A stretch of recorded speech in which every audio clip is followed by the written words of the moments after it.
been looking for a place that I'd rather be.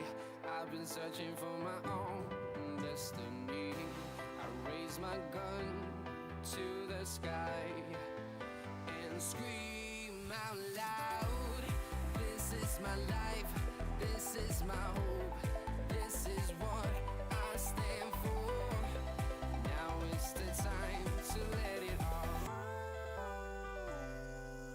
We are the young ones that fight for survival. We will watch it like an eye on the fire. We are the young ones that fight for survival. We will watch it like an eye on the fire.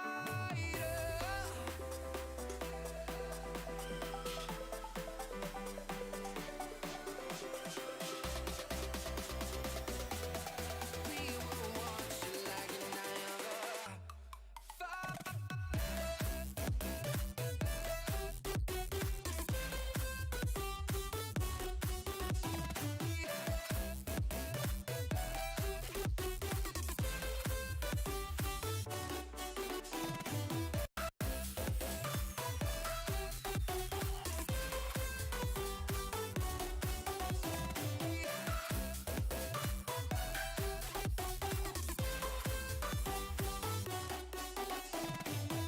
I've been looking for a place that I'd rather be.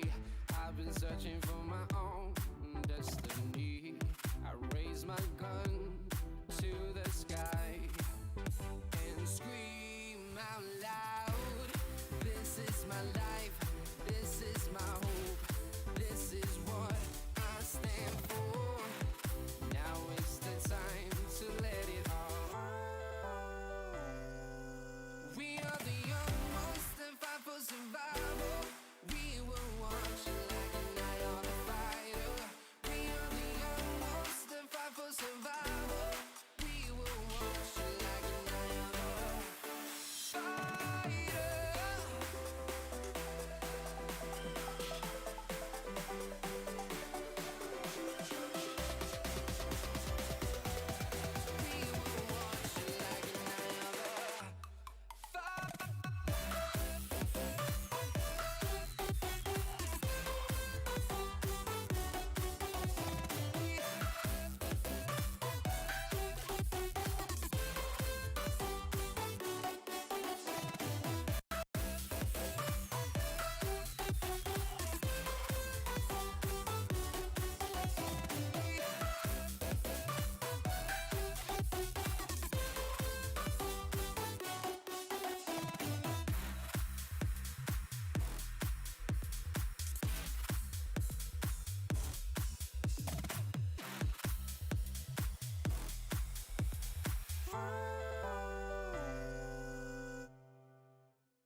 And away we go here for Xbox Division 3.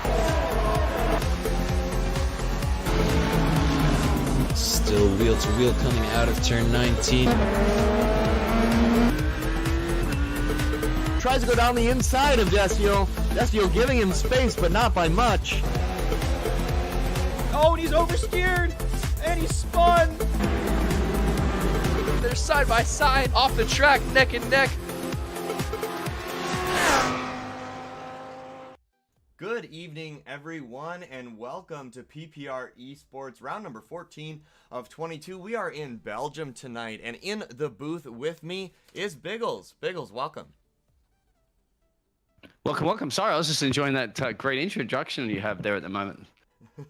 Thanks. Well, so Biggles is in the booth with us for tonight, but let's go ahead and get into what our drivers are going to be looking at tonight. It's Circuit de Spa-Francorchamps, and that is in Belgium. We're going to be looking for around a 1 minute 41.5 tonight.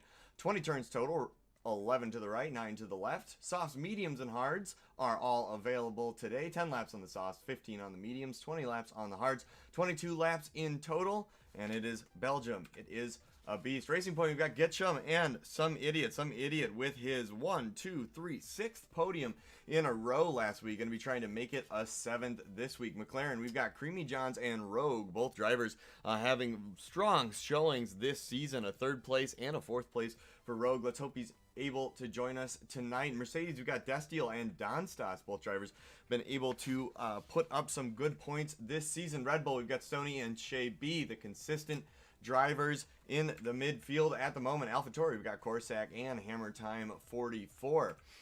Renault, we've got Captain Hood and Dr. McShorty. We'll be looking for them on track tonight. Alfa Romeo, we've got Nick and Double OT. Ferrari is Simsbad and Buddha. Williams is Randoms and Gore. And Haas is Ruda. Going to the Drivers' Championship wrap up, we've got some idiot. It is out in front with 303 points. Cream in second with 182. Hammer Time 44 in third with 125. Stoney with 73 points in fourth. Capita Hood 69 points in fifth. Just behind him, 66 in sixth is Dastiel. That can't be good. Rogue 61 points in seventh. Double OT 51 points in eighth. Brownie 50 points in ninth. Fluffy Dave 40 in 10th. Hugo's, Becky B, Shay B, Dr. McShorty, and then Red Hornet and Racer 33 are tied for 15th with 20 points apiece. Getchum, Silent, Donstas, Simsbad round out our top 20. Going on from there, we've got Chenjay, Corsac, Ruda, and then Buddha, Gore, Remoto, and Shazam all tied with 6 points. Nick, 28th with 5 points. Randoms, 2 points in 29th. And then, yet to score points yet this season, Terry, Doc Block, Alexander, Kublai, Henders, Exotic, and Trudeau. Constructors Championship, Racing Point way on the lead with 322 points. McLaren within strikeable distance, but it's going to be a tough ask. 243 points in second. AlphaTauri 135 points in third. A nice gap between themselves and Red Bull in fourth with 99 points. Renault just behind them. Actually just dropped to fifth from fourth last week. 93 points in fifth position. Mercedes 82 points in sixth. Alfa Romeo 56 points in seventh. Ferrari 20 points in eighth. And now we have a two-way tie for ninth with Williams and Haas. Now it's worth noting that next week the drivers roster and the team roster are actually going to look a lot different than what you would normally expect here at PPR. So we are doing a little bit of a merger between D2, D3, and D1. We allow drivers to move up from D2 or D3, keep their championship points, and move into D1 to give some of our D1 drivers a little bit of competition and get more and more of a full grid for our fans on any given night. So be on the lookout for that next week. But for now, we're focused on this week, which of course is Circuit de Spa-Francorchamps. We got turn number one is a hard right-hander. Then on to turn number two, which is barely a turn at all. And then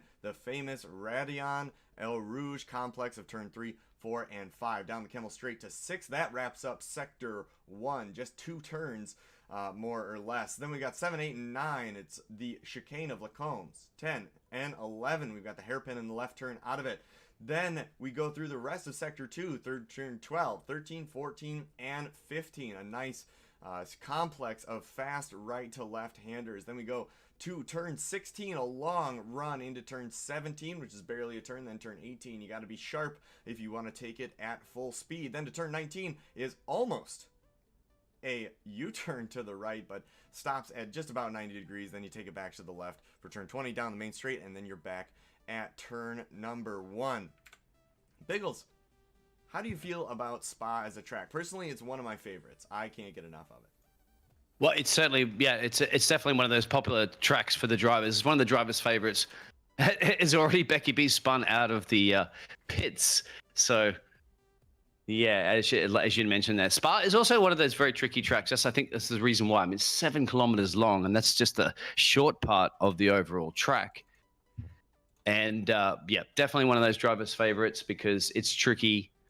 And there's a lot of different ways that you can calculate. It's obviously a high-speed circuit as well. You've got to just try to get the power down, but you cannot afford to make too many mistakes. There are different ways that you can go in and out of multiple corners, different lines, and so forth. I mean, obviously, this is Spa. People don't really know too much about this, but the village of Spa has been a popular tourist destination since the 9th century as well. So it's supposed to have healing powers of its water, hence the reason why Spa. It's become a small Belgian community with that, but now obviously the modern day Spa is all about this track, and it's all about the racing. Definitely. Biggles, when you get a it's second also live home. game crashed on me, so if you're able, never mind, got another invite. You're all set. Sorry, yeah. continue as you were. It's also the home to the oldest casino in the world, which Really? began construction in 1963.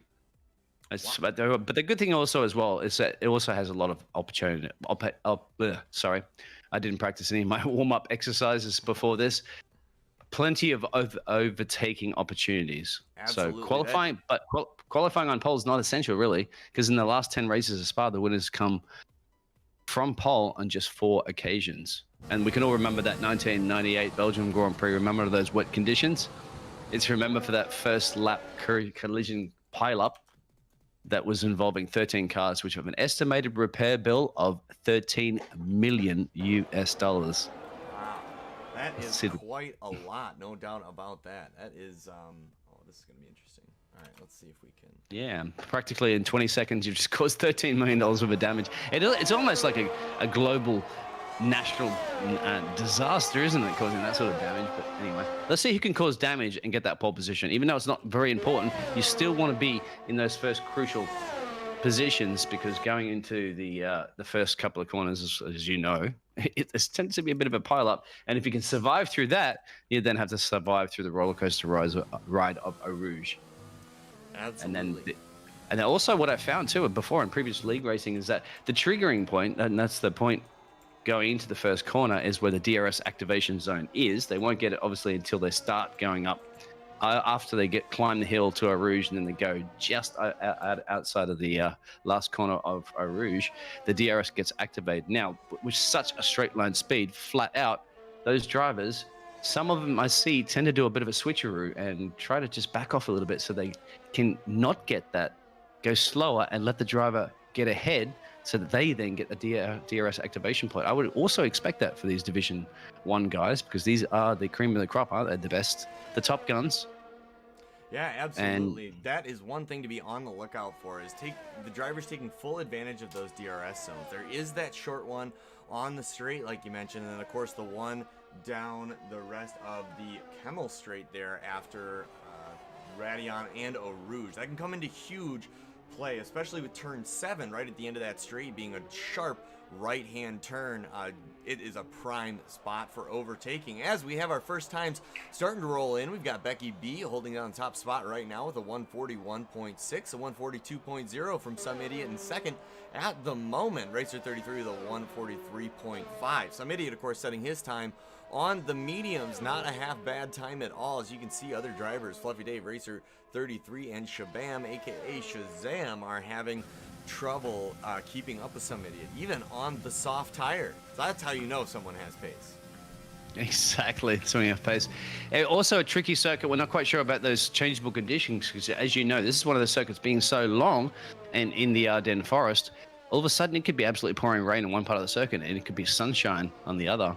So that's something the driver's going to have to look out for. But at the moment, clear conditions, and it's important to get that first banker lap in, because remember, in this circuit, it is long, so that 7 kilometers takes you a bit of it. As you can see, almost 1 minute and 41 seconds is going to cost you. You're just a little bit shy of 2 minutes to get around. So obviously, 2 minutes to put a flying lap in. You got to get your out lap, and then you got to get your in lap in. So these guys really only have 1 or 2 blistering flying laps that they possibly can do. And if you make a mistake and invalidate, like a lot of the drivers do, you got to go back and do it all over again. Yeah, one of the disadvantages of having a track this long, they don't increase the amount of time you get for qualifying. It's the same amount of time as Biggles said, so they're going to have to make it on their around any of the laps they want to do in the same amount of time that they would at a track, say, like Austria, where the lap time you're looking at is maybe sub 1 minute. So the drivers are really going to have to be on their game today, and in the length of the track, there's a lot of places to cut the corner as well. Radion and Eau Rouge being a favorite for one of our drivers, being a favorite place to cut for some of our drivers. Not necessarily on purpose, but when you're carrying that much speed through the top of the turn there, you sometimes don't really have a choice. You might have to run wide in order to keep from going into the wall, because an invalidated lap often is a lot better than a wrecked car. So now we may see some drivers do a full send here on their last lap, but we are a little bit a ways from that, as we see Shay B just left the pits, is going to go try his hand at a hot lap here. We've got quite a few times on the board so far, 8 of them to be exact. We've got Becky B with a 141.6, still holding down that top spot. Some idiot set his time on the mediums, but currently has gone out on a set of softs, but he holds down the second spot. We've got Stony, Silent behind him, Fluffy Dave in 5th, Racer 33 in 6th, Exotic in 7th, Shabam breaking into the 144.1, or 144s in 8th place, and the Red Hornet 144.7 in 10th. Excuse me. Yeah, in 9th. Still, yeah, I've just been asked. Sorry to interrupt there. We've got 17 drivers on the grid. I've just been asked by another driver who has a lot of pace. He's the ace, actually. Just asking if he can jump in as a reserve. He's also a tier 1 driver, but he's not a tier 1 driver in this league. I'm not quite sure how the rules will play on that, but he would obviously have to qualify from the back of the field, not sending any qualify. I'm not sure if anything applies on that. You want to let me know? That would he says he's on standby. Anyway. Fair. No, I appreciate that. We like having drivers come in, and we like the competition. Next time, I would just ask that he check in with Cream. I don't know if we'll be able to get him in, because Cream is the one that either has the final say in that. At PPR, we run by divisions, and it's the division moderator that unfortunately has the full say. So I can't speak for him and let someone into his race, unfortunately. But we always like to see top drivers on the grid, so I'd encourage your standby to go ahead and take message Cream. We'll get him on the reserve list, and then next time something comes up, we'll be able to get him in a race. Not a problem. And something that needs to come up right now is hammer time, creamy jumps, and a bunch of the other drivers need to set that time because they are running out of time. 9 minutes at the moment, and they're invalidating those laps that they're on, so they're going to make their way all the way back to the pits, and it takes a long time, and then go visit Jeff, get some new boots on there, and start it all over again. Your out lap, your flying lap, and the in lap, because too going to chew through those tires in 7 kilometers. So if you do get your blistering lap out there, you then have to try to cool those tires down, because they might very well be those tires that you'll be starting on the race with. Definitely. Hammer Time just invalidated his lap. I wonder if he's going to go for another one here. It looks like he has the ERS to do so. Let's go ahead and ride along as he starts on his flying lap. Hopefully he'll have enough ERS to get to the end. I imagine he's going to have to ration some. But like we were talking about earlier, the in-lap and the out-lap take so long, it's probably better for Hammer Time just to try and run another one right now if he has the fuel. I think that's going to be iffy as well. His fuel light's already flashing. We're not even through Sector 1. Exactly. These guys are running almost on an empty tank, aren't they? That little fuel light, we've all had that little fuel light in our cars before, and you kind of think, how far can I push it? How far can I push it? Like that Seinfeld episode, I believe, even with Kramer, to see how far you can get when your fuel gauge is empty. But in the Formula 1 car, it's pretty well precise. So, and the teams know it, and they want to be as light as possible. But how are you going to feel about those medium runners at the moment trying to set those blistering laps? It looks like that Creamy John's at the moment running in P5, so only set those at that time on 143 on mediums. But I expect he's going to have to go back out with those softs, and these times are going to start falling off when these guys stop getting sent to the naughty corner, getting invalidated in their lap, and actually put in a lap that the FIA like, per se. Yeah, we have a few drivers that have set their fastest time on mediums. That's Some Idiot in 2nd, Silent in 5th, and Creamy John's in 6th, and Red Hornet as well. So Red Hornet, I imagine, is going to want to go out on softs, as he is right now. So yes, most drivers opting to take the softs out on track, trying to get that positioning on the grid in order to help their race. We see Hammer Time trundling on the track, trying to get back with basically no fuel. So he's got to get into the pits and then on an out lap. I think he's going to have just enough time to do another lap with minimal fuel here. Some Idiot currently doing a flying lap right now, lighting up the timing boards, purple sector 2 there. Definitely for himself. I guess it would be for track wide as we come through sector 3 here, turn number 18. Down to the bus stop chicane here, going to break as late as he possibly can past the 100-meter board. Down through the last turn, number 20.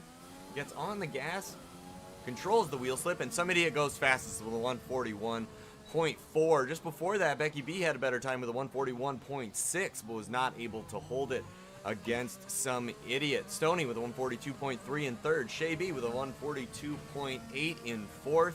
142.8 for Silent in 5th as well. Creamy John's, Fluffy Dave, Racer 33, Shabam, Exotic all in the 143s, and then Red Hornet hanging out in the 144s. Red Hornet presumably going to run another lap on those soft tires. I know Hammer Time's going in for another set of tires as well. We've got Ruda, Rogue, Captain Hood, Destiel all to set times as well. Usual suspects at the top of the grid there, Becky B and somebody obviously leading the championship at the moment. Becky B wants to try to take some points away from somebody that's championship lead. Bit of a shout out there from Drew, said, let's go Cap Banana Power. That's right, he is in the Renault. But P16 sitting in the box at the moment and still yet to set a time. Absolutely. Captain Hood, one of the favorites of our fans out here at PPR, running in the Banana Boat Renault. Captain Hood, I don't think I've seen him ever race in a car, excuse me, at least a Formula One car that's not a Renault. Loves them, and not unlike the Renaults back in with Fernando Alonso, known to spin at the beginning of the season, but able to get the car under him just fine as the season has progressed. So we've been seeing him climb up the leaderboards, something that's been very exciting to watch from this side of the glass. Get him to figure out the tracks, the car, the grip, the setups. It's all been coming together for him this season. Been able to secure a couple podiums, and I think I'd like to see that again tonight. Red Hornet out, his teammate out on softs, currently looking to set a faster lap. Captain Hood currently in the pits. Wonder if he's going to throw on a set of tires and try and set a time. We've got to try. And there's an issue with that car. They have to just try to fix it as quickly as possible, as the Red Bull team did in the last race, the last real race per se, not the virtual one. Yeah, at the moment, I'm not quite sure about the weather conditions tomorrow. Jeff and I, once again, are on non-speaking terms somehow. Jeff doesn't like me. I don't like Jeff. Because I disagree with his strategies. That's the reason why. So he's not talking to me. But anybody can let us know what do you think about those conditions are for the race tomorrow, because changeable conditions is something that we do see, and they can definitely spin this whole, they could reverse this whole grid essentially in one go, bending who chooses what. Let's not see a repeat of the 2018, as I said, multi-million-dollar crash. Absolutely. Let's hope that doesn't quite happen today, but let's hope we get a lot of hard battles. But honestly, I'd love the rain. Like Belgium in the rain, there's hardly any track I would love to see more while it's raining, just because of that Sector 1 at Radion and Eau Rouge that Destiel's currently going up. Can be, you know what they say about the rain? Times. You know what they say, sorry, you know what they say about the rain? What's that? You don't get the rainbow unless you get the rain. Go ahead. Very true. Rainbow in this case would be some absolute fantastic driving from our drivers out here tonight. So I'm very excited to see that. Destiel right now running on the mediums, unless he is able to get in and throw another set of tires on while he's out of fuel here. I think he's going to have a hard time actually improving his time on this lap here, seeing that he just doesn't have enough gas to get around the track. I don't know if he underestimated fuel usage or quite what happened there, but he may be safe. I blame Jeff. Absolutely. I blame Jeff. He Capital has Hood, put the wrong fuel in my car before. Cap, you have to get out, mate. You have to get out and get a banker. He's not on a qualifying ban or anything. He's still sitting in the box. He's going to wait to the absolute last minute to do it. 2 minutes and 47 seconds. You need 1 minute 40 to do a flying lap, and you need to get that out lap. Is he just going to try to test us there? He's going to try to test his fans? Maybe. That's going to be pretty interesting from Capita if he's able to get out there and put in a lap that is competitive with our top 10. That's a strategy we've been seeing from some of our drivers this season, that they will wait in the pits through qualifying. I haven't had a chance to touch base with anyone exactly why they do it, but I have to imagine it's for tire strategy. However, it's got to be risky, isn't it? Yeah, I don't like that. You invalidate that lap, that's it. He hasn't got a lap time in, so.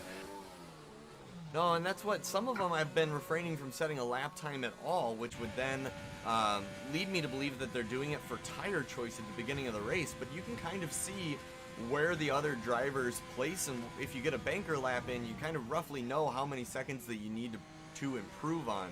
So at the very least, get out there and then back off at the end if you really want to place outside of that top 10. But overall, I just don't agree with that as a strategy. I think you want to be starting from as far up in the grid as you possibly can, especially in a grid this full, where you're going to get people bouncing all over the place. At some point this race, I think you want to be as far ahead of that as possible, especially with turn number 1 and 2 being what they are here.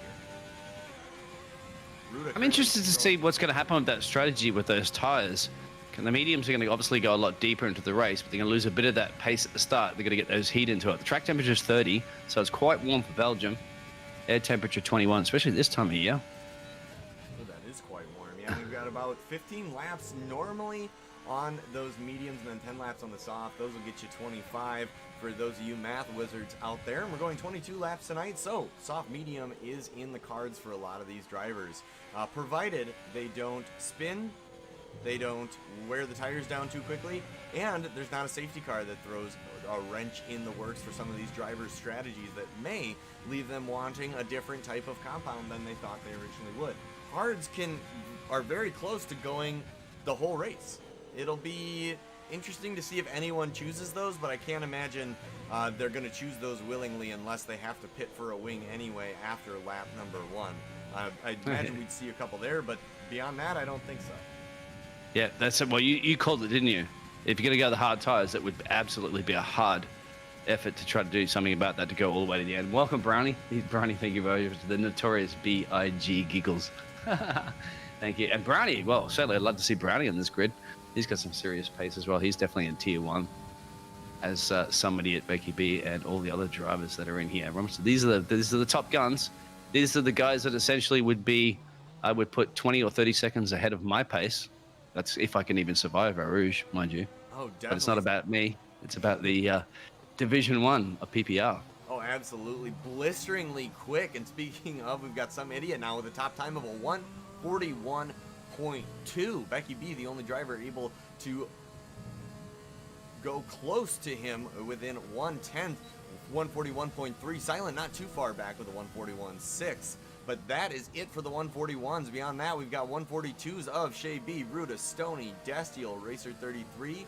Shabam is in the 143s, along with Rogue, Creamy John's, Red Hornet, Getchum, Fluffy Dave, and Exotic. Hammer Time and Capita Hood. Currently no time set, but Capita Hood on a flying lap is gonna attempt to give our fans a show here. Lap is still valid for the time being. That fuel light is blinking. He goes through the last few turns before sector 3 here. The right-hander of turn number 15. Now on to turn number 16. Gets a good run onto the curb down that straight. Floors it through turn number 17 here.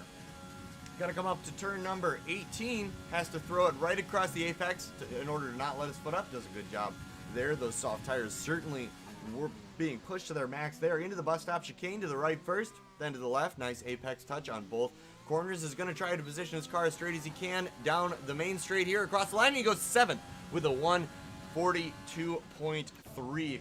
I don't believe any other drivers are on hot laps at the moment. Shea B currently does not have fuel and is not using ERS. Shabam into the pits.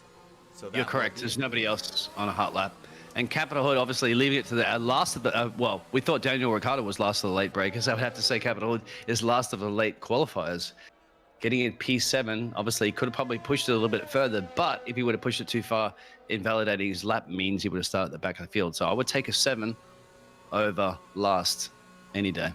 Oh, absolutely. 7th place is not a bad place to be, especially when you're comparing it to, 18th. You've got 11 drivers between yourself and the back of the grid, so you're ahead of them at the very least, but leaves nothing to be said for the 6 drivers ahead of Capita Hood that he is going to have a challenge getting past, I'm sure. Drivers of Shea B and Stoney both been known to be hard defenders this season. Ruda, the very quick orange species, as he is named after. However, we've seen him be relatively inconsistent in the past, so keep your eye on him. We're going to want to see if he can hold his own in the top 5 there. There you have it. Some idiot will be starting first. Becky B 2nd, Silent 3rd, Shea B 4th, Ruda 5th. 6th, we've got Stoney 7th, Capita Hood 8th, Destiel 9th is Racer 33, 10th, Shabam. Rogue is 11th, Creamy Johns is 12th, Red Hornet 13th, Getchum 14th, Fluffy Dave 15th, Exotic 16th, Hammer Time and Nick round us off in 17th and 18th. This is exciting. It's been a couple weeks since PCD1 has seen an 18 driver grid. Hopefully that'll be changing from here on throughout the season. We've got some in policies, we are newly implementing a PPR to keep our grids full, our fans entertained, and our drivers challenged. So be on the lookout for more more races like this in the future. But this is good old season 1, where we had 18 to 20 drivers just about every race. We're hoping to get back to that, and hopefully we can show our fans some good battles on track every week. So thank you everyone for tuning in tonight. This is Belgium race number 14. Absolutely, no doubt. I mean, these drivers, I know a lot of these drivers that have some serious pace, and it's pretty much an American domination running away with this. I promised I didn't want to get politics into it, and I won't talk specifically about the politics, but at the moment, these American drivers are obviously going to be deciding on a future leader for their country. More importantly, in between those American drivers, is going to be deciding to be the man that crosses the line first and to win this race ahead of all their fellow citizens. That will be the key. Or are we going to have a surprise from another country to slot in there? That's going to be an interesting one. And we won't go any more into politics from there. We're going to get it. We're going to go and get into the absolute racing with these drivers. And look at that too, as you'd mentioned. So a bit of it from P1 to P4. We got that 1 second gap, and then a huge midfield. Look at the midfield, just like basically from P5 all the way down, I believe, to P13 or P14 is separated by 1 second. So look out for that midfield battle. I expect to see that little bit of Some Idiot and Becky B kind of running away with that. Let's see who can challenge those, and then it's going to be that massive midfield battle. Yeah, Some Idiot coming off of 6 first place finishes in the last 6 races. He's gotten first in Azerbaijan, Canada, France, Austria, Great Britain, and Hungary, taking home only 1 second place this season and 2 third places. Becky B, one of those drivers that is up there and able to challenge him, and the pace and consistency he has. Silent, we've been seeing some good things out of as well. I'll be looking for another good race from him, and we will hopefully see him on the podium as well. We've got Shay B and Stoney, the classic Red Bull drivers, coming all the way from season 1, staying on through this year. We've seen them climb the ranks of this league. I don't think it would have, you would have thought that this time last year that they would be qualifying 4th and 6th for Belgium. Not necessarily because they were bad drivers, but just because some of these other drivers had more consistency and a little bit more pace than they did. But they have shown that this year that they are willing to put in the work as a team and get their get their cars up there, and that reflects in the Constructors Championship, where Red Bull just leapfrogged Renault. Red Bull is now 4th in the Constructors Championship. Will next be looking to take on AlphaTauri, then McLaren, and then the big head honcho themselves of Racing Point with Getchum and Some Idiot. Some Idiot, of course, carrying the team to 322 points this season.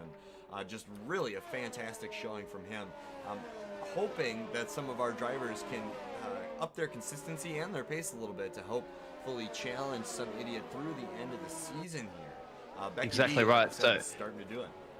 These guys are about to line up in the moment. I hope they get those tire temperatures. Remember, this is one of 4 races that the drivers always want to win, and they're the 4 tracks that were the inaugural 1950 World Championship. The others are Monaco, Silverstone, and Monza. They're the ones that they want to win.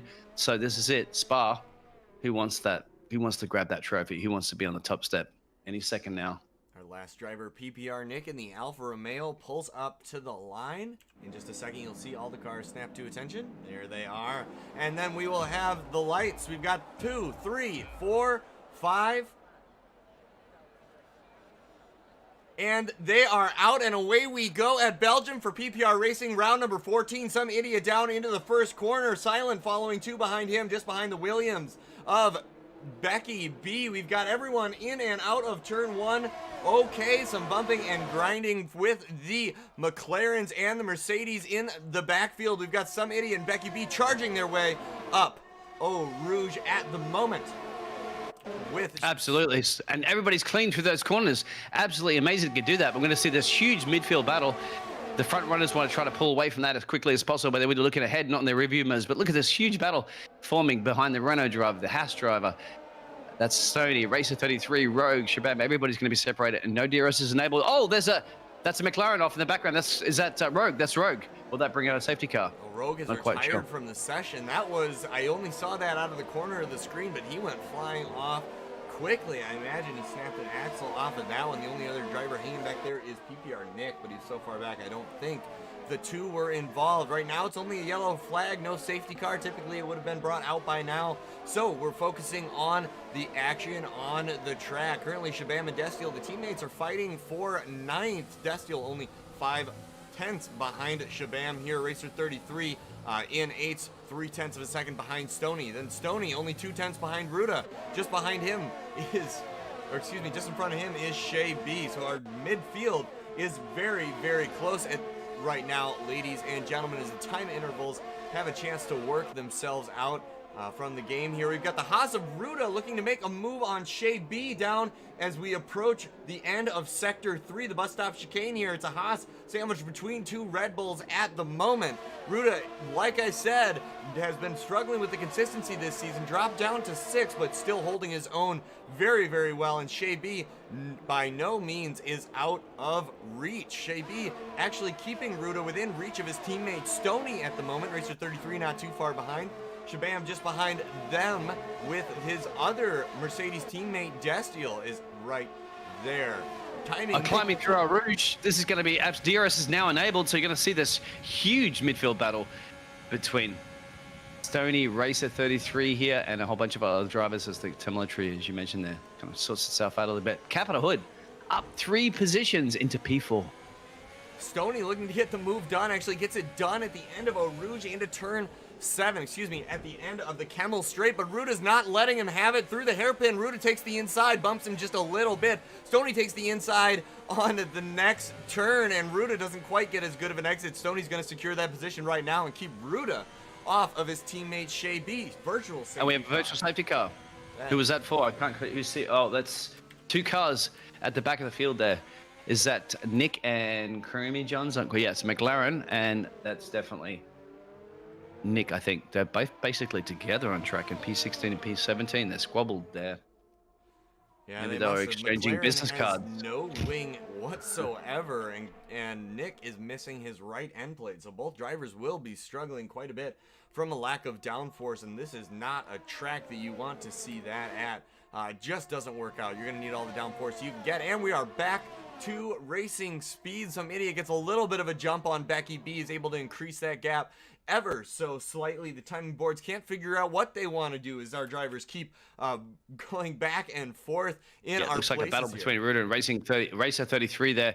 Ruda, you got Stoney, Ruda, and Racer 33 all bunched up, coming out of the bus stop into the first to start their 3rd lap of this race. And now being bunched up like this means going to get a great exit speed. Stoney's going to be under big pressure from Ruda, and then he's going to be under big pressure from Shabam, and Fluffy's already in the mix there as well. So as you're going to hold on tight for the roller coaster rod through a Rouge, you want to keep it there, and you definitely want to keep it out of the wall. And now with DRS enabled down that main straight, this is where it's going to come down to that pure 17-kilometer-hour advantage you're going to get with that letterbox open the rear wing. Absolutely. Just look at how much they're able to close that gap. Ruda was the only one in danger of getting past, but Ruda was able to close that gap to Stoney ahead. Stoney is now in danger of being overtaken by these drivers. He's got a little bit of a respite until he gets to down the main straight again, where the DRS zone will come into play again. But for right now, Ruda with a decent lockup, increasing the gap to Stoney. But Racer 33 hot on his heels right behind him. Shabam, Fluffy Dave, Destiel, and Hammer Time. Drivers just racing as close as they possibly can. We've got a great midfield battle shaping up. You do. Hammer Time's about to get a big pressure too from the other racing point. That's right. The other one that's down in P13. We know one's in P1. But the other one in P13, who's got big pressure from Red Hornet as well. So this, as we have multiple battles on here, this is a battle for P12, P13, P14, and P15. And there is a battle of Fluffy Dave. And it looks like actually Red Hornet's gone too wide, might have damaged that. Did Fluffy Dave get past Shabam? I think he has. The two Mercedes swapping positions there. Yeah, Shabam and Destiel. Shabam taking the lead there. Looked like for a second. Maybe they switched back. That's a hard one to tell. But then we've got, so many drivers running so close to each other. Basically 6th through 15th is separated by less than 2.5 seconds here. I'll be watching for drivers to make passes left and right as we come around turn number 1 and then onto Radion and Eau Rouge. Right here through, here's turn number 2. Our drivers are going to be gearing up, trying to get each other's slipstream down the main straight here. We've got Racer 33 easily within striking distance of Ruda. Ruda actually able, or Stoney able to actually break the DRS range to Ruda. Racer 33 is going to open that flap, try to get past Ruda, and it looks like he does into turn number 7. Gets that pass done quite nicely and actually puts a decent gap on Ruda. Put him under pressure enough to make just a little bit of a mistake. Fluffy Dave will be next to challenge Ruda, the 2 Haas teammates tonight. Fluffy Dave looking to make that pass at any point that he can. He's going to get a couple opportunities through sector number 2 here if he can position the car well enough, or Ruda's able to make a mistake. It's going to be a Haas-Mercedes battle as Mercedes is coming up hot on the heels of the Haas drivers. Going to try and dethrone both of them from their seats at 8th and 9th position. Shaban and Dastiel, 2 drivers known. Oh, Hammer Time gets past Shaban. He doesn't actually. There's a little bit of a tap. And Hammer Time's going to have to lose a couple of positions after that.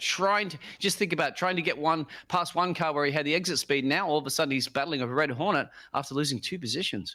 Oh, rough from Hammer Time. You never like to see that, but at least he was able to hold off the Renault quite nicely. Renault's of Red Hornet slotting in behind him. It's now got to worry about Exotic, who is hot on his heels. Red Hornet fighting as much as he can on 2 fronts, ahead of him and behind him. Needs to defend, put his car in the right spots, but also needs to look for that gap in the road ahead. Lockup from Hammer Time and Red Hornet. Hammer Time cuts the second chicane just a little bit. Has got to be careful as He's the struggling Exotic of Ferrari goes Exotic. around. Yep. They're struggling with those tires somehow. I don't know why. Exotic has those, what are we looking at? He's got mediums on, so he should be fairly well okay on that one, but yep, just cooked it out of that corner, and we've all done that before, haven't we? Absolutely, a little overzealous, and especially it's easy to do when you're within 4/10 of the driver ahead of you, and you know just how important that DRS zone can be. P8, P9. Now the house drivers. Is it going to be a switcheroo thing? Fluffy drive.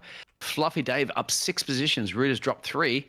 Is it going to be team orders between the house drivers? It's going to be interesting to see. Fluffy Dave looked like he had the pace in the first 5 laps here, but Ruda May starting to find his groove on those soft tires. Graps in the field starting to shake themselves out a little bit. We see that gap up front between Becky B and Some Idiot. 1.4 seconds separate our first and second drivers. Right behind them, 1.2 seconds down the road, we've got Silent, and in 4th, we've got Capita Hood from 7th to 4th. A great race start from him, passing both of the Red Bull drivers of Shea B and Stoney for that position. Racer 33 holding his own in 7th. Rudo in 8th right now. Fluffy Dave, who we're following along right now, is still looking to make that pass on Ruda. I doubt if they're not talking with each other on the radio, I doubt that Ruda is going to let him by, because Ruda has been known to defend his place vehemently, and here we go. We're going to see a pass from Fluffy Dave here. Ruda knows better than to fight him too hard for the position, lets him by on down the road. They're racing quite nicely. Exactly. As the Haas drivers. Fluffy driver up 7 positions from that, so obviously a better start from him, and proving that he has the pace at the moment. He has to get on with it. They cannot afford to lose too much time. They're still on those softs at the moment. Everybody from P1 all the way down to P11 are on those soft tires. I saw earlier, because I didn't really have much time to talk about it because so much action on track, but Becky B got almost 4/10 close to Some Idiot, down half a second to Some Idiot, and something happened. And Becky Me must have made a mistake and dropped now all the way back almost 1.5 seconds behind Some Idiot. So that would have been interesting to see if those 2 championship leaders would be able to battle with each other, but I didn't know. We missed that. Well, of course we missed it because there's so much action on track, isn't there? No, they were just, no matter where you turn, left or right, there is action with all of our drivers tonight. Yeah, Becky B, that's got to be so disheartening when you're within 4/10 of a driver that you know is has a huge chance of winning the race, but then makes a mistake that gets you out of DRS range at a track that DRS is just so important at. Getchum starting to bring himself into the mix, is currently split between, or has split the Mercedes of Shabam and Dastiel. Getchum into 11th, Shabam 10th, Dastiel in 12th as Racer 33 is going to get a move made on him by Fluffy Dave. Fluffy Dave is fighting hard for that position. Racer 33 backs off, is going to slot in behind Fluffy Dave, but is by no means going to let him off the hook. Riding on board right now with Racer 33. You can see he's just on the back of Fluffy Dave. Oh, with a little bit of wheel spin on the exit of the corner. We've got the Renault of, it looks like Red Hornet, currently backwards on the track on turn number 15, is able to get it going again, but Racer 33 must have been distracted by the yellow flag because Ruda got the pass done. Both Haas's now past the Williams of Racer 33. Defending hard, but not quite hard enough. Racer decides that is enough for either these tires or this wing, maybe both. He's going to dive into the pits, our first driver to take a pit stop tonight. Let's see if he goes on to the hards. That is going to be an interesting strategy decision from him here. He just felt that the softs were not going to cut it from him. Mercedes' last pit box in the lane are going to go in. They're going to throw some tires on. Looks like his wing's going to stay on, and he's going to send him out again. Racer 33 on that hard tire, the only driver so far that has chosen to opt for those. We've got Destiel, Hammer Time, Exotic, Red Hornet, and Creamy Johns all on mediums at the moment. Different strategy call. You would have to kind of do it, doesn't it? Because he's going to have to go all the way to the end now on those tires. Back in P15, a pit stop around is going to cost you a lot of time. Somebody at the moment leading this race, but you're looking at 23 seconds for a pit stop on here around Spa, and at the moment that would slot some idiot back behind P12.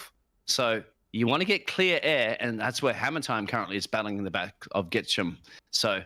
And I think, speaking of which, Hammer Times has made it down and got past. Oh, my apologies about that. I don't know why that played. I thought they had the soundboard off. That was great. I didn't know where that was coming from. Sorry, I had some sound effects earlier. My apologies. It's not great. No, that is... it was a wall, but it's not the wall we wanted.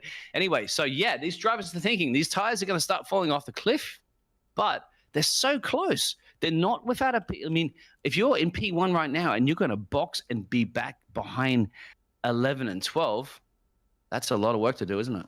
Hammer Time, we've got looking to make a pass here on Destiel. Is going to get around the outside in Sector 3 as they go into the second to last turn. The bus stop chicane. Hammer Time is ahead, still between the Shabam and Destiel. Looks like Destiel ran wide. Hammer Time is going to get that position. Then Shabam...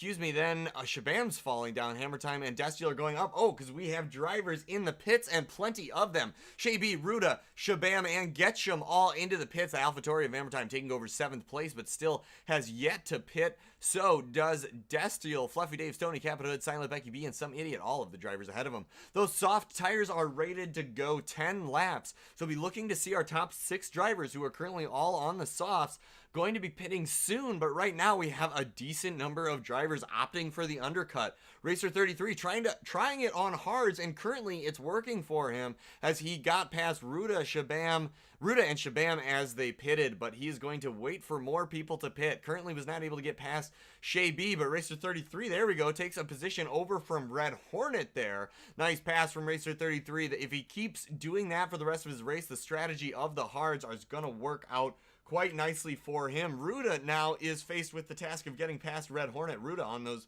fresh mediums, Red Hornet on those 7-lap old mediums. Ruda should have a little more grip unless his tires are not warm, but we will see Red Hornet with a decent amount of grip left. Those mediums are rated to go 15 laps, so they're only halfway through their life. So they should have grip. I'd say another 4 or 5 more laps you'll be able to push them, and then they'll still be good, but maybe not able to go as quite as fast as they otherwise would. That will be the time to pit for the softs. That's exactly right. It's crucial at the moment, too, that you get on with it, as we're starting to see Becky B and Silent boxing. So they've had enough of those tires. They're going to be able to still slot out probably ahead of PRS, Destiny, and Hammer Time that have been battling. PRS almost got very close to getting past Hammer Time, didn't make it work. And all that time that they're losing is crucial. Racer 33, remember, he's got to get on with it with those fresh tires because he's going to be losing out to those leaders when they box. Becky B now exiting from the box comfortably into P3. Nope, I think I'm wrong on that one. Yeah, no, he's in P3, and then Silent behind him in P4. They're going to be racing pretty much right out of the backs. Becky B and Silent both pitting on the same lap for the mediums, going to try to undercut Some Idiot and Capita Hood. Capita Hood deciding to stay out on those tires a little bit longer. They're losing. Sorry to cut you off. They're losing way too much time at the moment. As Becky B at the moment is within 20.9 seconds. It's 23 seconds for a pit stop already. So Becky B knows it, and Silent know it. And I think that early call for the pit stop might be all the difference right now. They got to keep. And if you are Some Idiot and Capital Hood right now, you need to get that magical 24-second mark if you want to be able to retain the P1 and P2 position. going to be crucial. It's going to be a bit of a battle, pit stop battle, isn't it? And I'm sure these front runners are going to have to box very soon because they're losing pace. Absolutely. The drivers are going to be keenly aware of the lap times they are doing. Capital Hood, I think, was in 4th before the pit stops started. Excuse me, was in 5th, right behind Hammer Time, before the pit stop started happening, and is going to try his luck. Some idiot now out into the pits here. He's Becky B's lighting up the timing boards as fast as second sector. Everybody's lighting up the timing boards right now. So it's definitely time to pit. I think some idiot and Capital are in big trouble. They're about to be overtaken by Becky B and Silent.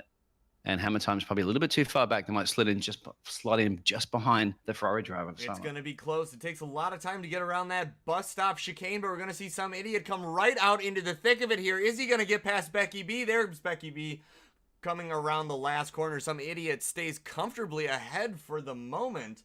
Yellow flag, sector 3. I believe it's Red Hornet causing this one. No right part of his front wing. That is going to be difficult to recover from. Some idiot, however, stays comfortably in front for the time being, 2.1 seconds ahead of Becky B. Some idiot was able to not only keep the gap, but extend it by about a second ahead of Becky B. That is impressive for some idiot to do on the tires that all the other drivers said they had had enough of.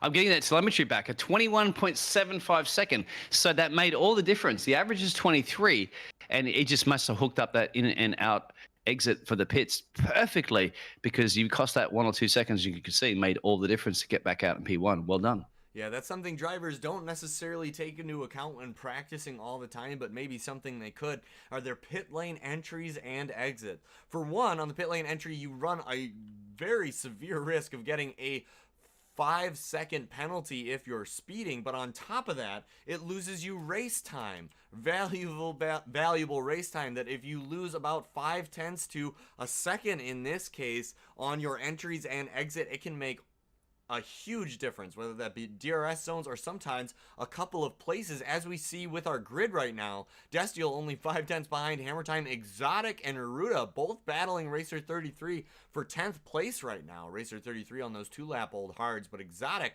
on 9-lap-old mediums and Ruda on those 1-lap-old mediums. Exotic is definitely going to find it hard to hold on here. Ruda goes around the inside of a really dangerous turn to go around the inside of, but gets the job done at turn 18. Ruda remains comfortably ahead down into the bus stop chicane. Ruda's going to rely on all of that extra grip he has to get a better exit here. Exotic doesn't let it get too much the better of him, especially with the DRS activation from Exotic. Ruda didn't quite have it down the main straight, but is going to try and get it from Racer 33 down the Camel straight here. Ooh, a little bit of a slide out from Ruda there. He's going to have trouble getting the traction to the track. And Destinal, PRS Destinal and P5 is about to try to do it around the outside of Hammer Time. That's going to be big risky. Can he kind of get the undercut? These two guys have been battling it for the same time that you mentioned too with the other previous battle that's on track as well. So we've only got so many cameras, guys. And I think we'd mentioned in the driver's briefing room that you got to choreograph your overtakes so that we can capture it all at the right time on the camera. Yeah, we've got to pause everyone else, take a TV timeout on overtakes, let yellow flags in every sector except for the one we're looking at, and then we'll be okay. Well, we know you can't tell drivers what to do, right? They're never going to listen to you. They never listen to Jeff. Anyway, Nick has stretched those tires longer than anybody else, 10 laps on the softs. I was like, at some point he has to box, and he finally did. So everybody now is either on the mediums or everybody is on the mediums apart from those two drivers of Racer 33 and Red Hornet.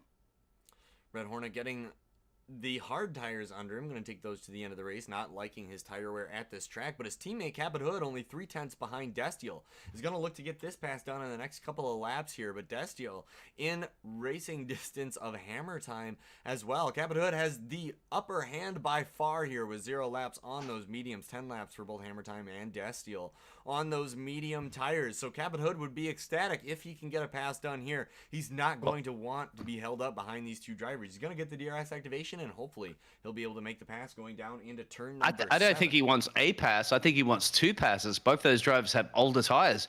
He's thinking, if you're a driver, you're not thinking about just one position. You can get 2 here. If he gets a great exit through a Rouge with the speed and the grip and the traction, he should get Desnal in P5, and then he's going to be thinking about Hammer Time for the next couple of corners, because as you get through the second sector, it's going to get tricky, and this is where he's getting a lot of traction. Destiel using that battery to get alongside the AlphaTauri. Capital Hood getting the advantage of the DRS as well, but can't quite get past Destiel after he makes a mistake battling Hammer Time. Destiel gonna go ahead and bring the fight to Hammer Time again, but not before Capital Hood gets to the back of him, only 3/10 behind. Capital Hood almost bumping his back tire through the hairpin of turn number 10. Around turn number 11, Capital Hood follows extremely close behind. He's gonna try and get this pass done on Destiel as soon as he can, because Destiel is not who he wants to be focusing on. He wants to be focusing on the 8.7 seconds up the road silent. He needs to get these drivers out of his way if he's going to look for a podium tonight. Easier said than done, as Capital Hood is 4/10 behind, can't quite get a look on Destiel this time around. Meanwhile, the Red Bull drivers are using each other to each other's advantage right now, keeping the DRS activation for Stoney from Shea B there. Both drivers trying to push up towards Capital Hood, going to try and take that 6th place position from him as a team.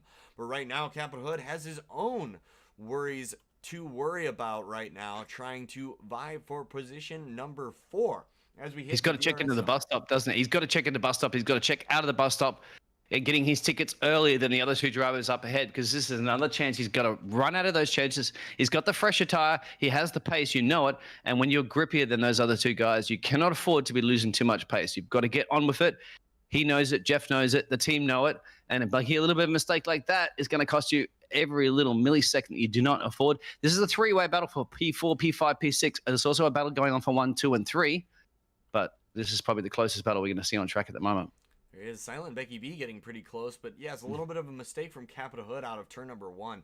Not able to get all of the tire traction down on the pavement, but he was able to use DRS to his advantage to get back up to the back of Destiel here. Red Bull drivers swapping positions. Stoney in 7th and Shea B in 8th. Let's hop over there. Looks like they are team orders there. They're ordered not to get into each other's way, help each other out, get to the front of the pack, because they are racing for the team today. Destiel looking to defend from Capital Hood. Capital Hood still as voracious as ever on the back of Destiel here. 1/10 of a second down. Is going to look to pull alongside and make the pass. Gets his front wing in there. Destiel does good to keep it out of the Renault. Capital Hood backs off ever so slightly, but that is the game you play, a game of front wing and rear tires when you get that close. As our drivers did here. Capital Hood not giving it up quite so easily. He's going to try and get the slipstream from Destiel going into sector number 3. Creamy Johns with a 3-second time penalty. He's got to keep pushing. He's got to keep pushing, does he? Cannot afford. He knows he has the grip. He knows he has the traction. He cannot afford to be slotting in behind in the dirty air. It's costing him so much time. Once again, these drivers are thinking up ahead. They're not thinking about the position they are right now. Got to get it done. Got to make it stick. You cannot afford to make any errors. Hammer Time and Dezel are now finally pitting. So he now has free air. He's probably going, oh, thank God for that. And I think there was definitely those orders you mentioned earlier between, I think that was a multi-87. Was that correct there? Between the 2 Renault drivers? 8 and 7 switcheroo?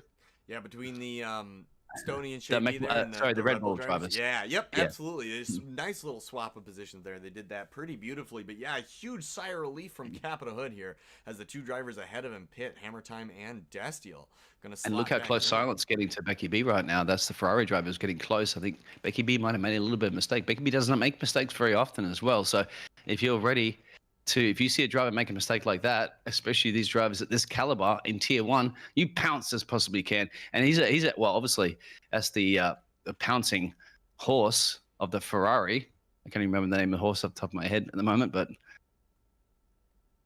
Hammer Time now going to challenge Racer 33 for 8th place, 3/10 behind here. Hammer Time on those fresh softs is going to have to pass a lot of drivers. That's pretty much going to be the story for the rest of the race here. Watch Hammer Time. He's certainly made it difficult for himself. He's got to pass every driver ahead of him. I don't think he did, actually. If you have a name called Hammer Time, right? Obviously, you have Bono in your ear screaming, okay, Hammer Time, this is Bono. It's Hammer Time. So let's see what he can do. Absolutely. He's going to need every ounce of speed that he has left in the tank, every ounce of fuel, and every, I guess, electron of battery. That doesn't sound quite right. Yeah, you're right. Correct. Electron is a measurement of electricity. Good call. Well, see, there we go. And Hammer Time and Racer 33 going at it. Hammer Time going to need to get past him sooner rather than later if he wants to take full advantage of those softs, because Racer 33 has his fair share of grip, but it's on that hard tire. The AlphaTauri's a bull, right? He's got to bull that Williams into the bus stop chicane and going to have so much more traction, can brake a lot later, and that's going to be job, and that's definitely hammer time. And you can see the AlphaTauri team just going ballistic in the pit garage right now. We don't see that on the screen, but I can see them in the pit lane. Wow, yeah, absolute late braking there from Hammer Time. Racer 33 is a very clean racer, been known to give you as much room as you need, and saw what was going on with Hammer Time and decided he didn't want anything to do with it. Racer 33 knows he's on the softer tires, so it's only a matter of time. Not gonna fight him, and it's not worth causing any damage to either driver's car at this stage in the race, because Racer 33 is gonna watch for his tire strategy to develop here. It actually might take the fight back to Hammer Time. With the DRS activation here, able to get very close at the end of the main straight, but now has two almost whole sectors to go before he's going to get the advantage of DRS again. It looks promising, doesn't it? But as soon as you go through those that tricky second sector turns, the grip. Oh, Hammer Time spins. And that means the Racer 33 couldn't go anywhere and has hit him. So that's damage to both the cars. Whoa, Hammer obviously Time no fault. Flying right across. Yeah. Hammer Time's got to be careful here. The stewards are definitely going to look at that for at least one unsafe re-entry. Looks like someone else is off. Is that Racer 33? Looks like he's missing both end plates. Struggling. That's right. Yeah, he was the unfortunate victim in that. And Hammer Time just absolutely cooked it a little bit too fast, I think. The Hammer Time, just a safety car has been deployed. So, yeah, that was Hammer Time pushing. He just pushed a little bit too much, and they had that spin. And unfortunately, Racer 33 was the victim of that. Unfortunately, he didn't know where to go anyway. He was on the racing line. Hammer Time's car was basically parked in the racing line. Now, pitting, this is a free pit stop. This is the Lewis Hamilton opportunity, isn't it, for all these drivers at the front? Absolutely. The safety car was timed right for them to come in and get the soft tires. Actually picked up the leader quite nicely. You don't get a better looking safety car than that, at least for the front runners. The middle of the field runners would have preferred that they waited just a little bit longer until the front runners passed, but nothing you can do about that. Coming off pretty well here is Destiel. Destiel 1 lap ago pitted for soft, so he does not need to pit here. He's going to catapult himself up to 6th after the drivers ahead of him all pit. Split the Red Bull right now. Stoney and Shea B. Fluffy Dave currently in 8th. Shabam, Ruta, Racer 33, Getchum, Exotic, Creamy John's all still in the pits. Nick and Red Hornet are going to take this time to catch back up to the safety car here. Let's check in on some of these pit stops. We got the McLaren just released their cars. We have the Alfa Romeo of Nick just pull in to the pit lane here. He's going to get a chance for some new tires here as well on those 4-lap old mediums. Might as well change them in for a fresh set of softs. We're going to have our whole field on fresh softs for the last few laps of the race here. This is going to be a very exciting end to Belgium, round 14 for PPR season number 2. A sprint race to the end, it certainly will be. And as Yas said, he goes, heck, I missed a lot on the YouTube chat. You certainly did, Yas. But you know what? You've just joined at the right point, because you joined the safety car, and these drivers have all been bunched up practically during the whole race anyway. And as being tier 1, as the best of the best, they are now going to have to bunch up all on fresh boots. So essentially, it's almost like a race restart, isn't it? Effectively, yeah. It's going to be a rolling restart. So expect to see our drivers really get courageous into turn number 1 here. Their tires are going to be pretty warmed, not as cold as they are on a normal race start. So they're going to be able to push those tires a lot earlier, and that includes a turn number 1. Safety car is not saying it's in this lap, so I believe it will. No, there's too many cars. Yeah, we've got at least 3, 4, 5, 6, 7 cars in different sectors. So as Bernard, who's been driving that safety car for 20 years now in Formula 1, he knows. He doesn't get the call yet to bring that safety car in. And I don't know if I've ever actually witnessed on lap 17 at 22, every single car on brand new fresh softs. Wow. Yeah, this is going to be a very, very thrilling end to our race here. Fresh softs for all of our tires. Nothing but flat out racing for the last... What is that? We've got 5 laps of the race or so. It'll be 4 when the safety car. Yeah, 4 with the safety car, exactly. As they're catching the back of the pack, if they can, they should be able to. There's only one driver getting out of sector 2, and almost every driver now is in the first sector. So generally, the rule of thumb with Cody is as long as most of the cars are bunched up by the end of sector 2, which everybody is now getting into sector 2. So this is that trigger point, is you see some idiot, once he triggers that sector 2 to sector 3, then the FIA will give the call to Bernard to get on up the road a little bit and then let some idiot become essentially the safety car. Yeah, Belgium, one of those tricky tracks where it is extremely long as far as sectors go. That's both Sector 2 and Sector 3. Sector 1, for that matter, is long as well. You just happen to be going quite fast through it. So this is going to be a tough track to control the restart on for some idiot. It will be tricky from the aspect of he is going to get mobbed by a DRS train if he does not break the DRS stream in the first, 2 or 3 laps that the FIA gives before they reactivate it. He basically needs to break the DRS at that point. And even then, he can still fall victim to the slipstream of these cars. That's still coming into huge effect here. Look out for the top 3. They've been battling practically their own race at the front. And maybe even Capita can get in there and in the mix there. So this is the chance for Becky B. He's been following some idiot for some time now. And also the Ferrari driver of our Silent. He doesn't want to be silent anymore. He wants to get that shoe. He wants to be on the podium.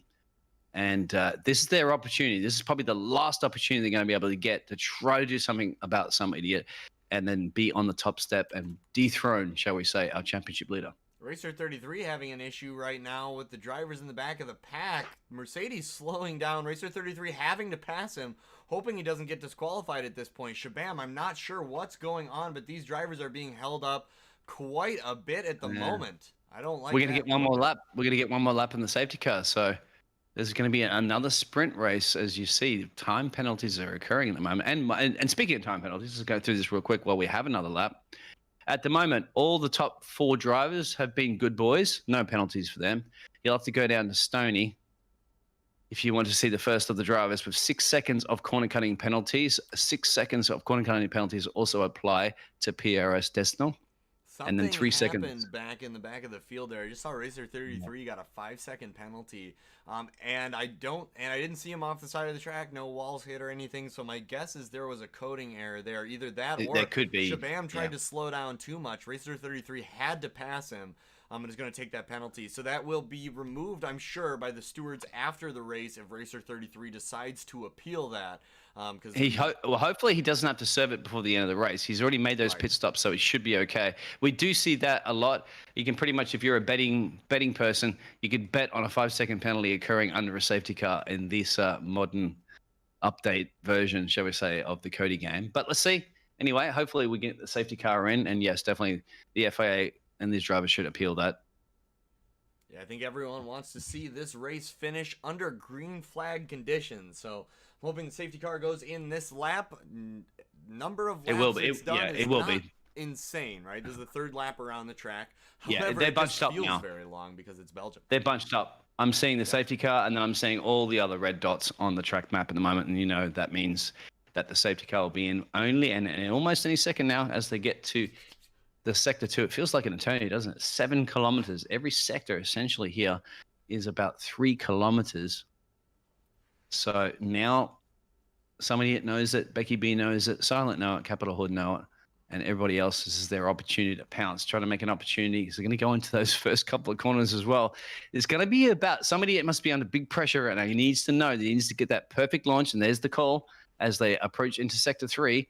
So the FIA are right on top of this.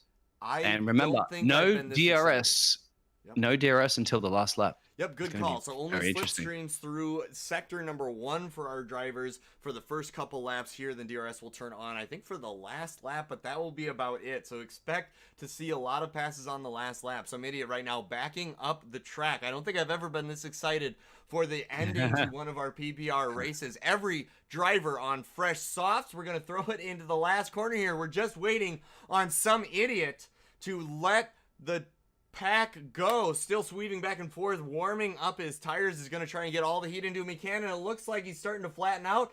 Up that pace. This is it. Goes through. This is it for Becky B. What can Becky B do? What can the Ferrari driver do? This is it. Game on.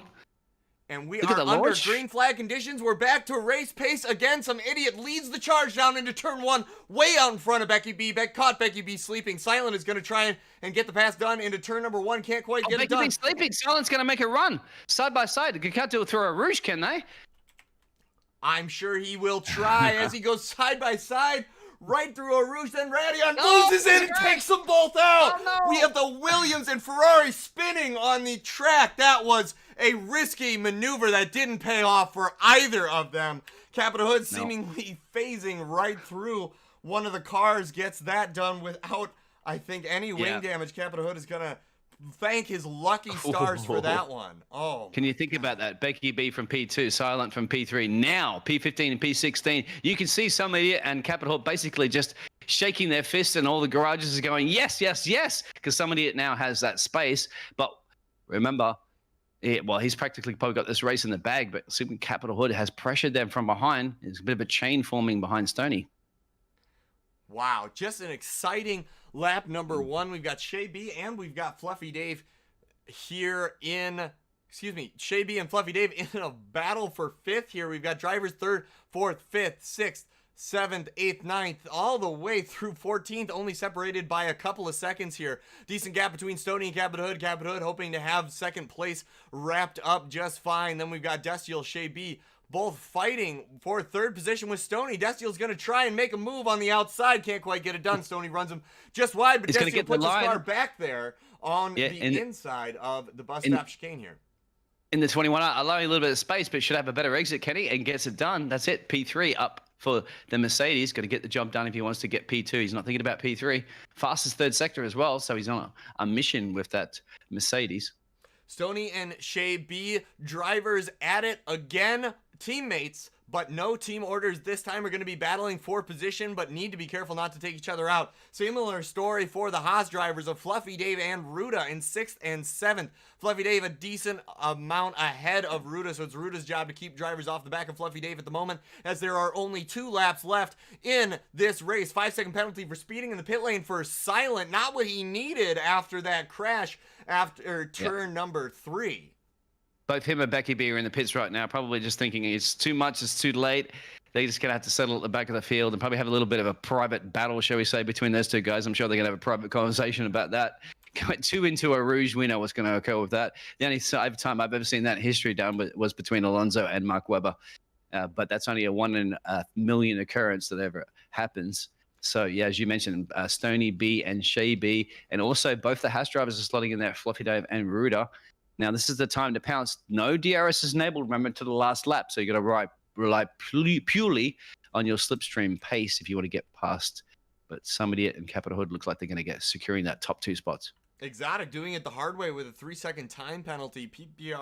Red Hornet getting past Nick there. Yellow flag, but no safety car at the moment. All drivers facing the right way. Creamy John's looking to make a pass on Racer 33 any minute here for the 2nd to last points position. Both drivers will take home at least 1 point. This battle's for 2 points. Creamy John's with the late braking gets the job done down around the 1st turn. Racer 33 decides he will take that back down the main straight. Gets a great exit. Creamy John slots in behind Racer 33, doing everything he can, battling for every last ounce he has. And he's going to get that.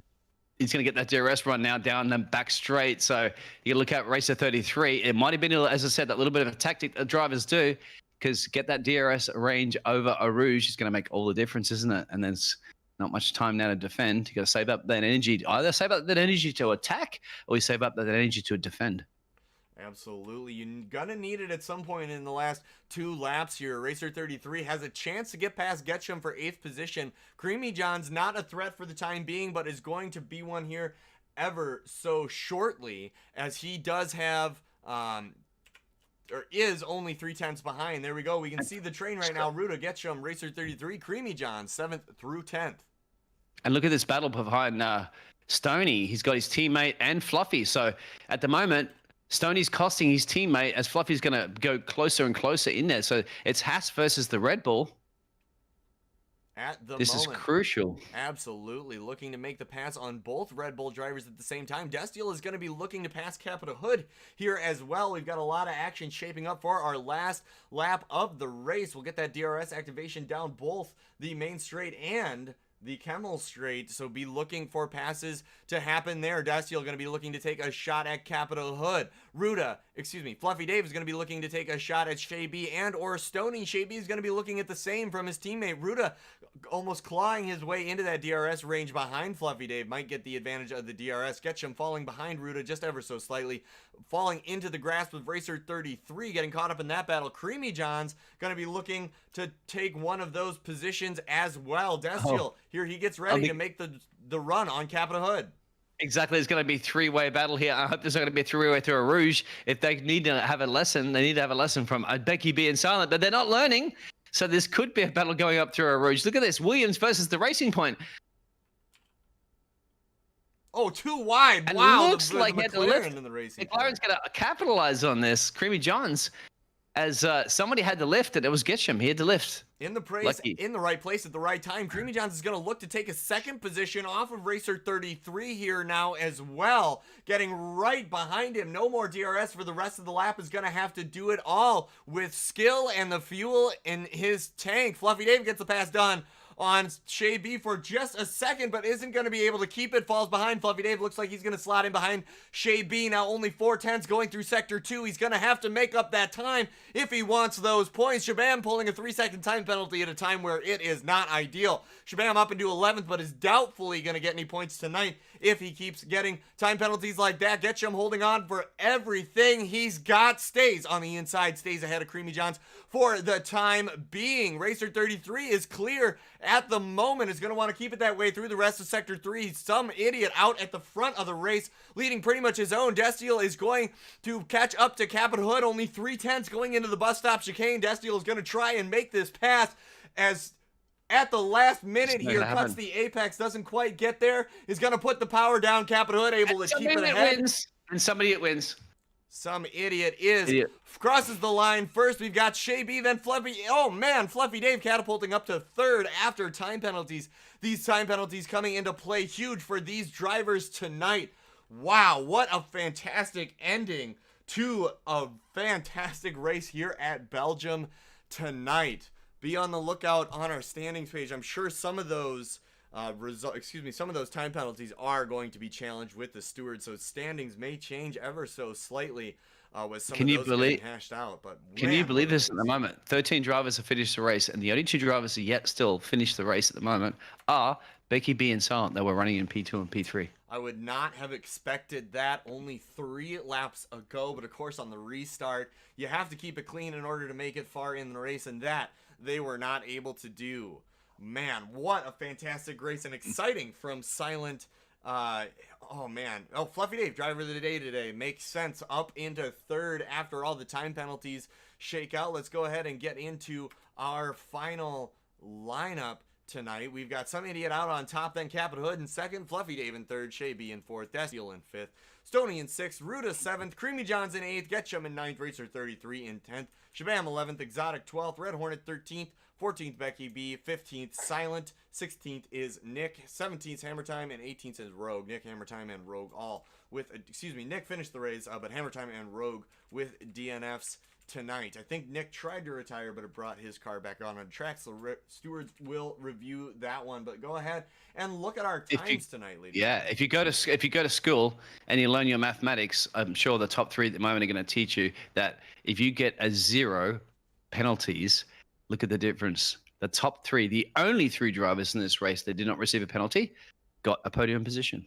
Look at that. Yeah, sometimes it pays just to keep it clean because you're never going to outrace someone with 6 seconds worth of time penalties. That's going to be very, very tough. That's pit entries, that's corners, that's collisions with other drivers. Some drivers with 8 time penalties by the time it was all said and done. Exotic and Red Hornet both being those drivers. So a large amount of penalty points being handed out tonight, but a very, very exciting race from our drivers tonight. I could not believe that. That was an extremely exciting. Do we do interviews at all? I'd love to hear interviews at the moment. Yeah, absolutely. Let's go ahead and Fluffy Dave, the driver of the day by far. 15th up to 3rd. And this is not 15th up to 3rd. This is 15th up to 3rd in Division 1 with these guys that don't leave any space open at any time. No, not at all. And you saw that on the track tonight. Let's go ahead and hop over into our interview waiting room with our drivers tonight. talk about the exciting race that we had this evening. So over here with our drivers, Some Idiot, congratulations on taking home your 7th consecutive win in PPR PC Division 1. How does that feel? That is a heck of a number right there. I believe it. That is a heck of a number. No, go ahead. Sorry. No, sorry. I just wanted to cut you off real quick before you speak. I was like, you must feel like Lewis Hamilton right now. And anyway, certainly congratulations. For PPR, Thank there's you. no doubt about that.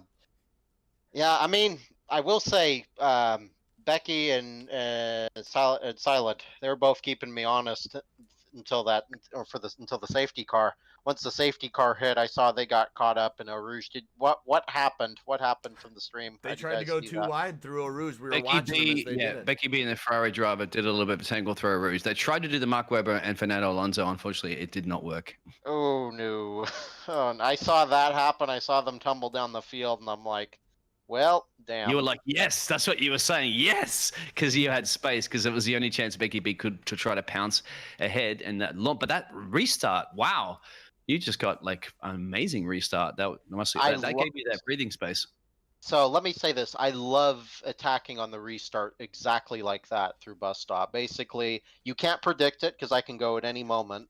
And you get all the momentum as the leader. If you just sweep it just right, you get like a huge gap. That's just the way to do restarts in Spa. Exactly, and you're lucky too because the DRS was not enabled until the very last lap, so you at least had those 2 laps after that safety car to kind of get a little bit of a breather. And that restart meant that those other drivers, even if they did survive through Eau Rouge, probably wouldn't had enough in that dirty air with the slipstream to get past you. So absolutely amazing. That restart makes all the difference, doesn't it? And obviously another thing that I mentioned as well, the top 3 had 0 penalties, so that also. I want to say credit to Capita. Good job on that P2. I want to give a credit to Dave, or Fluffy Dave, one of my friends. He got up from 15th to 3rd by no penalties. That's why it's so important to keep it clean, because you never know when you get a late restart like that. And you just the keeping it clean for 22 laps, that's going to pay out, and it really paid out for him. So I want to give him with credit. The late safety car, he certainly made up a lot of positions. Of course, taking home driver of the day to show for it. Congratulations to Fluffy Dave there. So somebody who's going to challenge you? You're running away with this championship right now. I don't know. I mean, it's always been just bringing good speed week in and week out. I mean, Becky did really good in quali. I think he was actually on his way to beating me, is what I remember seeing somewhere. Just had an issue on his last run, but I mean, he's got speed. It's all about corralling it into race pace, and I think I was able to do that. I had a good car in the long run, and that's why I went so long on the soft, because I could keep the tires on it.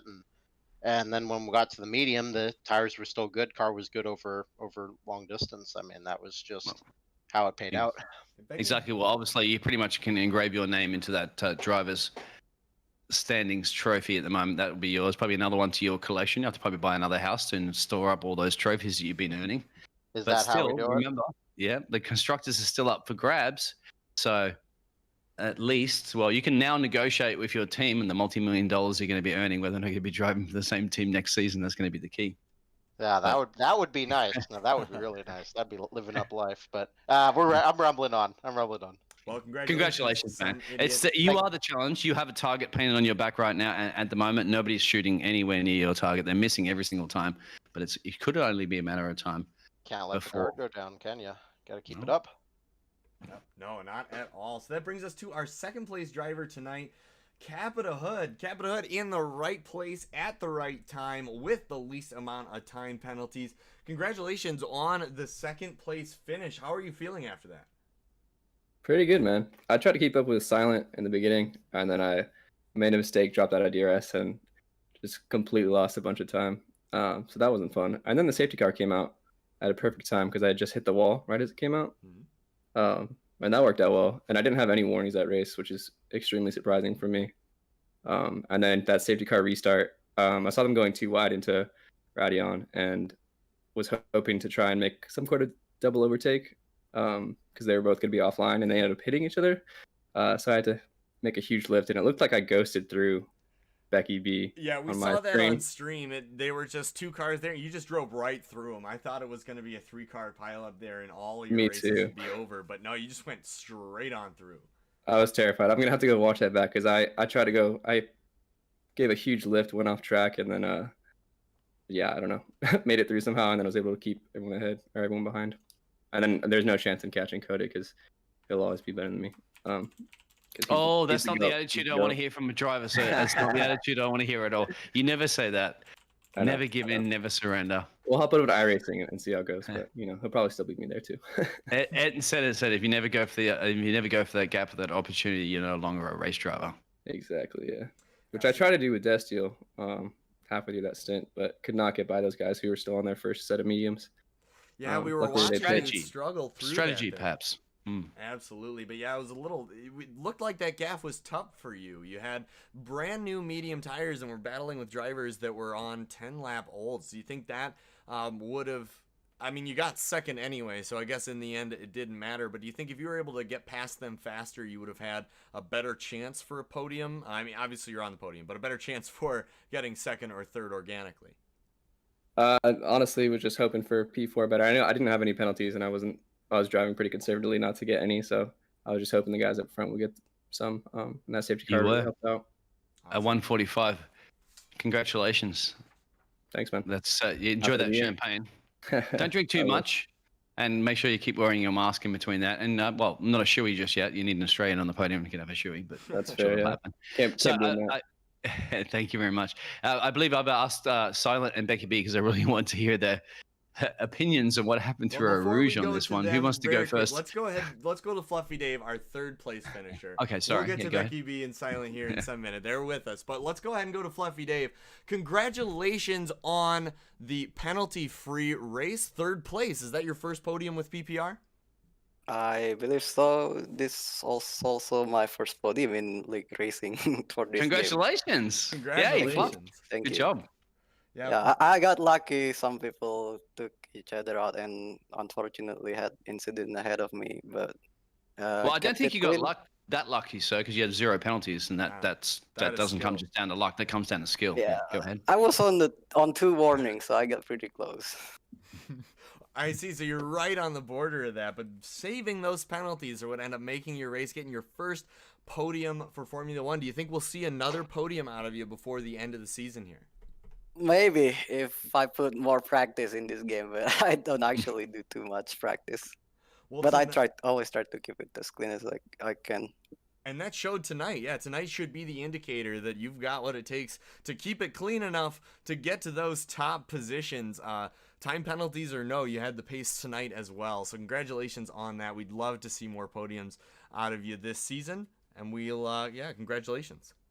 Thank you. Thank you Coffee, you very must much. feel like who was it that was on who got the podium in Italy as well for the first podium? You're sitting on the podium right now. You're just happy and just taking that moment in right now with that champagne and that trophy. Congratulations, sir. Let's get more. Of course. You want more. Yep, absolutely. Yeah, let's hope I get more in the next races or so. I'll be rooting for you, Fluffy Dave. We'll see you out on track next week. And now we move on to our 2 drivers who would have been second and third if it weren't for that incident on the third to last lap. We've got Becky B and Silent. Which one of you wants to start there? And keep it clean, guys. Flip of a coin. Let's see. Flip of a coin.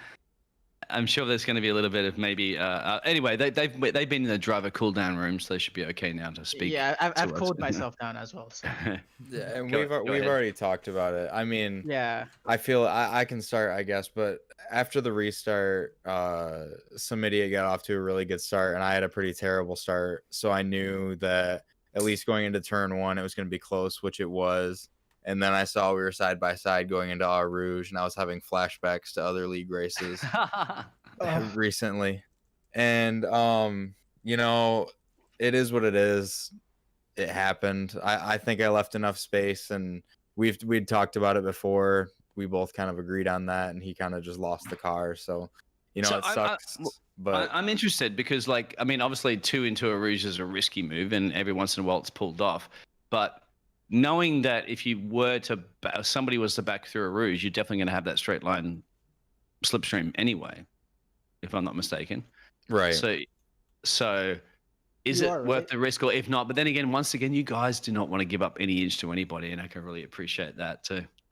Yeah, I mean, I think we were just racing hard. We had been within a second of each other for most of that race. So Yeah, it was And so, really well, good. sorry, and Becky B, obviously, because I think I'd mentioned too with Kermit in the broadcast, this was your only chance and the last chance you had because you've been tucked up behind somebody for so much time, and the only chance you could possibly pounce because every single driver and as Kermit mentioned as well, we were surprised every driver was on brand new fresh softs for that last safety car restart sprint. So everybody was equal cars, obviously equal tires. It was essentially just a race restart and just in different positions. Your chance was to pounce, and you possibly could in any chance, but that race restart from somebody, it cost you, and then you fell into the clutches there of the Ferrari. Did you think what did you think of that restart? You could have done anything better to perhaps get some idiot or? yeah, I got quite a bit of wheel spin coming out of the second part of the bus stop. So I mean that lost me probably about 6-7 tenths right there. And I definitely could have taken the bus stop a lot better, but so that's pretty much what screwed me going. And were you worried about Silent before when you were battling him up through a Rouge? You're like, okay, so I have to try to defend against Silent, knowing that I mean, P2 yeah, was there. I knew he was going to be close because I knew our pace all race had been pretty much identical. We were back and forth. The top three, you top three guys were practically in a race of your own. Yeah. Right. Yeah, so I knew it was going to be close, but it is what it is. It's racing. No, It was entertaining for us, that's for sure. Definitely entertaining for our fans tonight. That was a fantastic finish to the race, guys. I hope you guys enjoyed some wings. Yeah, I'd like to hear that. So when you had that restart as well, you had a better restart than Becky B. So obviously the restart went to somebody. He was almost like half a second up the road from that. He controlled that and dominated that restart. So you guys were thinking, okay, all of a sudden, rather than trying to get ahead of somebody, you're thinking about how you can secure that P2 position and having that little better restart, Silent. You were thinking, okay, well, where can I get past Becky B? But only in a couple of corners. You had to try to do it. So the gamble was on through Eau Rouge. What's your views on that? Well, judging by the restart, I had a massive run on him, and I noticed he had an even worse run or worse exit out of turn one. So I just piled on some overtake and I tried to get him, and I did midway through that what do you call that straight right there? The camel straight? Yeah, the camel straight. I had him midway through. I was ahead. I was inching ahead, and as we were making it to Eau Rouge, I was thinking, okay, you know what? I have the corner here. I'm ahead of him. I'm ahead by a hair. So you know what? This is my corner. I'm thinking to myself, this is fine. This is my corner. I'm ahead by a hair. I'm literally P2 by the time, like not even at Eau Rouge. So by the time we get there, the car's fine. But considering we're both side by side, he hasn't yielded considering I'm ahead. I'm not expecting him to, but it would be, of course, like I'm ahead. Sometimes you do expect drivers to yield. Somebody usually yields through a Rouge, but at this point, no. I think both of you guys were thinking who's going to yield, and nobody yielded. That's exactly what I was thinking. I was like, you know what? I'm not gonna give an inch considering I'm ahead. And if I was like half a car length ahead or half a car length behind, I would have just let him go. But at this point, I was ahead, not even like by the point we got to the hill. And by the time we get to the hill, I'm midway through the hill, and the car just snaps violently one way. Yeah. And then the car, I'm literally opposite lock. My wheel is turned the opposite way the entire way, and then the car just violently slaps into him. And well, to me, you guys know flat out through a Rouge, if you're just off that racing line a little bit, that's it. It's somebody's going to be, and obviously by yourself, that's okay. But if there's a car next to you, there's going to be somebody's going somewhere. Go ahead. Yeah, but if we weren't side by side, if I was like a car length behind him, then it would have been fine. But obviously, the car just snapped, so I take responsibility for the car snapping. But it was the angle of approach that was there was what upset the car and just completely just tore the car from me. So yeah, from my point of view as watching it, it's wheel-to-wheel racing, and two in a Rouge, as we know, it's a gamble, and it's not going to pay off too well. But it was certainly entertaining, and you guys are race drivers anyway, so that's to be expected. And if you had an opportunity to do it again, Becky B and Silent, would you have done anything different? I would say no, because I was ahead. And I Becky B? mean, So if from my perspective, it was hard to tell if he was ahead or not, and if he was, it was maybe less than the length of a front wing. I believe on from my, what I from was my saw. perspective. it was less So than I mean, I half a tenth. probably wouldn't have yielded if he was like half Yeah. a car length ahead. I would have backed out. But You've heard, yeah, because you've heard it was that. so close. Yeah, it was side by side that I caught. I think Kermit as well. We caught that on the feed. I think to me it looks side by side, but we'd have to review that. You guys know a lot because you're in the car and you can see every little detail. But on us in the stream, it's just like we knew it was side by side. But you know what? As was a gamble. Everybody said I'm not going to yield, and the other driver said I'm not going to yield, and that's what race driver is all about, isn't it? Not giving in, trying to give it everything you possibly can. Yeah, it was like not even a quarter of a tenth, but ahead is ahead. So Can I say one thing? Yeah. I just to kind of get things wrapped up here. I think this is one of the biggest fields we've had all season. 18 people. Let's keep it going this way. It was good, and it was very entertaining. And like there, once again, you guys were kind of running away in this little, shall we say, battle at the front there. The midfield battle was absolutely exciting. I think Kermit and I was just struggling and trying to keep with all the action that was going on. We need more cameras and so forth, don't we, Kermit? Like that was just thrilling, all that racing. Oh, and now I think we said like in the driver's debriefing, you guys need to choreograph your overtakes, okay, so that you don't overtake at the same time that somebody else is overtaking, so that we can kind of capture all that entertainment on camera. All right, we'll do. Anyway, but it's good fun racing, isn't it? Over to you, Kermit. Thank you. Yeah, thank you everyone for coming out tonight. I want to thank all of our podium drivers. We've got Silent, sorry about that, Silent. We got Some Idiot, we've got Cabot Hood, and we've got Fluffy Dave. Thanks for coming out tonight. And of course, thanks for Becky B and Silent for giving us a fantastic race in the top 3 for most of the race tonight. I want to thank everyone else in the chat as well for coming out. I'm going to go ahead and hop back in. We'll go to the broadcast booth. And thank you everyone for coming out tonight. I see a lot of new names in the chat as well, and a lot of old names. We got Drew, we got Brownie. As always, we got Biggles hanging out both in the booth and in the chat. We've got Ryan, we've got Yasveen Gruel. That's how I'm going to say that. Please correct me if that is wrong. But thank you everyone for coming out tonight, participating in the stream, and watching the fantastic laps that we had put together for you at Belgium tonight. So thank you so much for everyone. And this is me, Kermit, and we've got Biggles, of course, over in the booth. And we are signing off tonight. Thank you everyone for stopping by, and we will see you next week.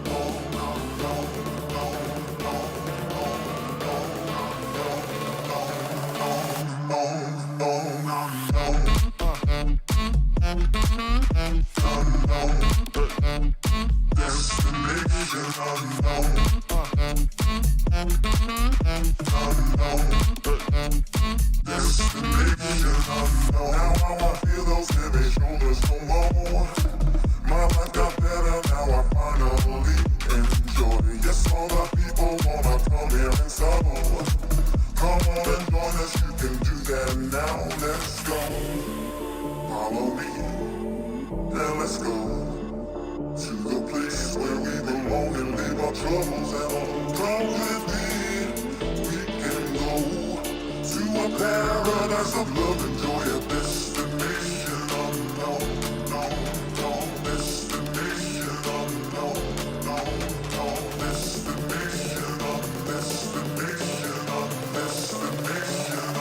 no, no, no.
Destination